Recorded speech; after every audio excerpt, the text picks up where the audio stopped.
Pastor Ray Frank, Syracuse Wesleyan Church.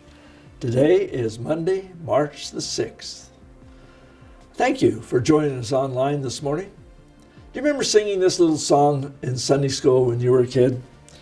This little light of mine, I'm gonna let it shine. This little light of mine, I'm gonna let it shine, let it shine, let it shine, let it shine.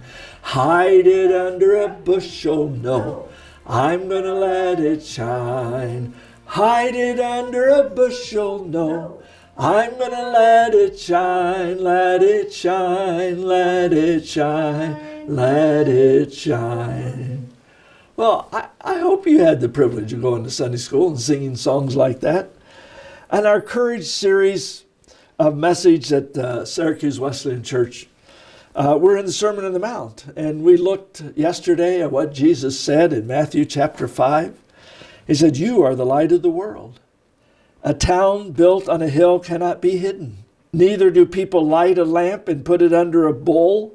Instead, they put it on its stand, and it gives light to everyone in the house.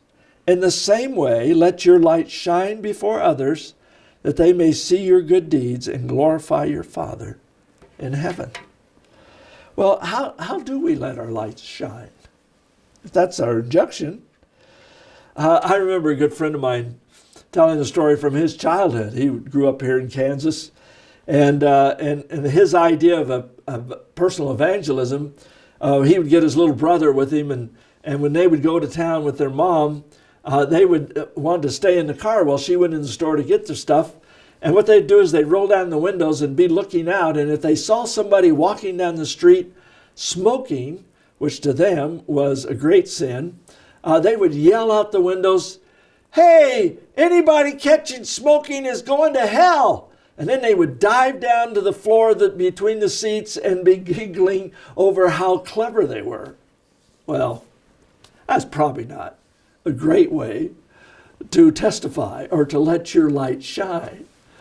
I thought it'd be great, though, God's sense of humor, if, 1,000 years from now, somewhere in heaven, we actually meet a guy that says, it was the weirdest thing. I was walking down the street, and I heard this little voice say, "Hey, if you're smoking, you're going to hell." And it got me thinking about my life, and who knows? Only God knows. But I'm not suggesting you do that kind of thing to let your light shine.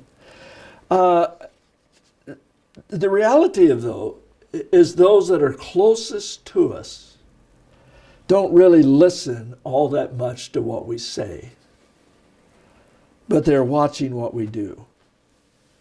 How do we respond to the trials of life, to the devastating blows that come from time to time, or the irritants, or the things that try our patience?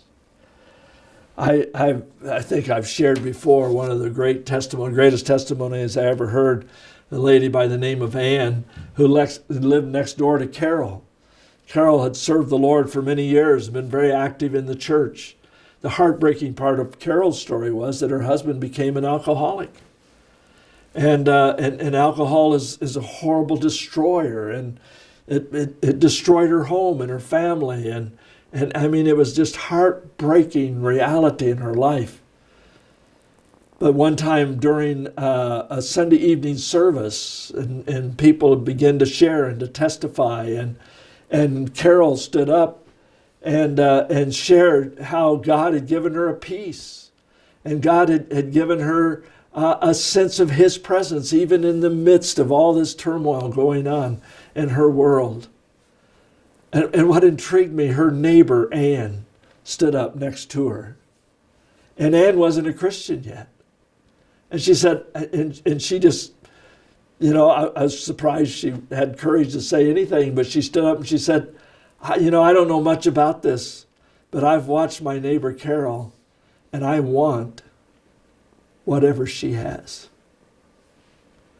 I can't think of a better testimony that our neighbors would have for us.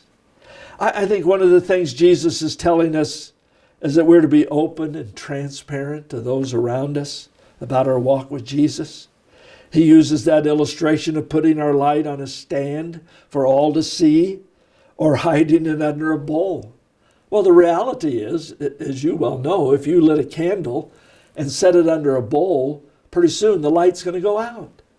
So if we're not purposely letting our light shine, we're in danger of that light actually going out in our life. And the object of our shining is not that men may see how good we are. In fact, could see us at all. But that they may see grace in us and God in us and cry, wow, I want whatever they have. They must serve a great God. So our light is to show sign that others can see our good deeds in such a way that they will know it is not us, but Christ shining through us. The goal is not that we would receive honor or glory, but as Jesus says here, that they will glorify your Father in heaven.